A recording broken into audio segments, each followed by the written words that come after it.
The air hung thick with the scent of decay and forgotten secrets.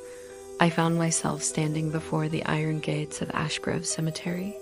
The rusted hinges creaked in protest as I pushed them open, my footsteps muffled by the damp earth beneath. I am Alaric G. Thorne, consulting detective, and this night would mark the beginning of a case that would haunt me for years to come. The fog rolled in tendrils around my ankles, as if trying to ensnare me, to keep me from uncovering the horrors that lay ahead. As I approached the ancient mausoleum at the heart of the cemetery, I could not shake the feeling that unseen eyes watched my every move. The stone structure loomed before me, its facade adorned with grotesque gargoyles that seemed to sneer in the flickering light of my lantern. With trembling hands, I pushed open the heavy door. The stench of death assaulted my senses, and I fought the urge to retch. There, in the center of the cold chamber, lay a sight that would forever be etched into my memory. A body contorted in an unnatural position, its limbs twisted at impossible angles. But it was not the posture that chilled me to my core. No, it was the words carved into the flesh of the victim's chest, precise and deliberate. "The shepherd awaits beneath the grove." I had seen these words before, 3 years prior, in a case that still haunted my dreams. The Ashgrove Covenant had returned, and with it, a darkness that threatened to consume all of London. As I examined the body, I noticed peculiar markings on the soles of the victim's shoes. Imperfect spirals, etched with what appeared to be thumbtacks, a message hidden in plain sight. I pressed wax against them, capturing the intricate pattern. Later, in the sanctuary of my study, I pored over ancient texts and obscure ciphers. The markings matched a code I had encountered during the Cyprus affair, the Cenobite spiral, used by long-forgotten Gnostic sects to conceal their most sacred knowledge. With trembling hands, I deciphered the message. 3 kneel beneath one that hung. A riddle, yes, but one whose answer I knew all too well.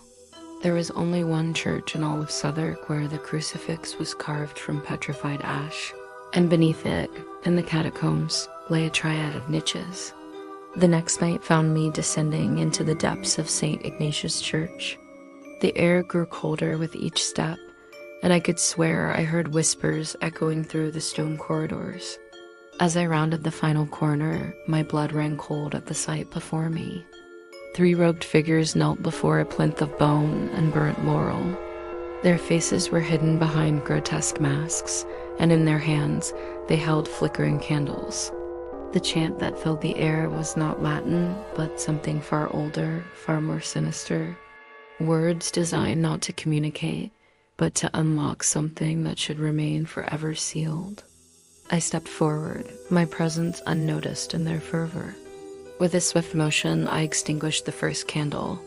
The hooded figure collapsed, lifeless, as if their very essence had been snuffed out along with the flame.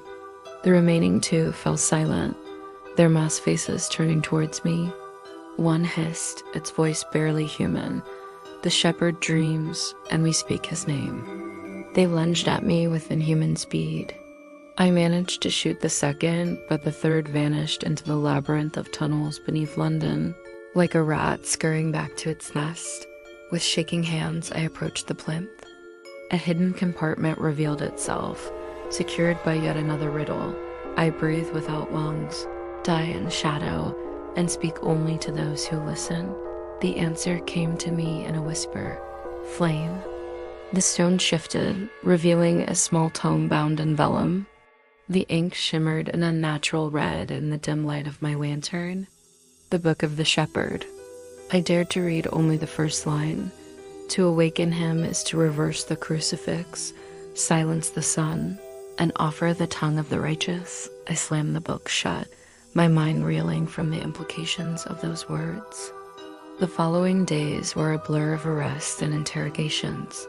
3 cultists, lesser members of the Ashgrove Covenant, were brought into Scotland Yard. I personally questioned one, a woman with eyes blackened by some foul tincture, her teeth filed to points.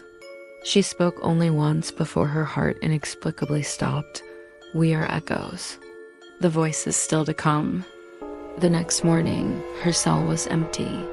No signs of forced entry, no explanation for her disappearance. But on the walls, written a substance that seemed to be a mixture of ink and decay, were the words, "Thorn delays the shepherd." He does not stop him. In the weeks that followed, I found myself watching the shadows more closely. I noticed the crows gathering in strange patterns above St. Ignatius. I heard the same phrase spoken by beggars with empty mouths on street corners. And in the darkest hours of the night, when sleep finally claimed me, I dreamed of a grove of ash trees. Their roots grew deep into soil made of ash and bone. And there, standing tall among them, was a figure with no face, only horns made of human ribs. I may have thwarted their ritual. I may have slowed the tide of darkness that threatens to engulf us all. But the shepherd is still there, beneath our feet, beneath our very civilization, waiting. As I pen these words, I cannot shake the feeling that this is far from over. The Ashgrove Covenant may have retreated into the shadows, but they are patient. They have waited centuries for their shepherd to awaken, and they will wait centuries more if need be. I find myself jumping at every creak of the floorboards, every rustle of leaves outside my window. Is it merely the wind or something more sinister? Are the whispers I hear in the dead of night real, or figments of my increasingly paranoid mind? I have taken to carrying a revolver at all times, its weight a cold comfort against the horrors that may lurk around every corner. But deep down, I know that no mortal weapon can truly protect me from the forces I have set myself against. The Book of the Shepherd remains locked away in a safe of my own design, its contents too dangerous to be destroyed, too terrible to be studied further. Yet I find myself drawn to it, like a moth to a flame. What other secrets does it hold? What terrible knowledge could be gleaned from its pages? I have considered seeking help, perhaps sharing my burden with a colleague or a member of the clergy, but who would believe me? And more importantly, who can I trust? The Covenant has eyes and ears everywhere. For all I know, they may have already infiltrated the highest echelons of society. As I write these final words, I cannot help but wonder if I am truly the hunter in this tale, or merely another pawn in a game far beyond my comprehension. The shepherd may be waiting, but so am I waiting for the next move in this deadly chess match between light and darkness.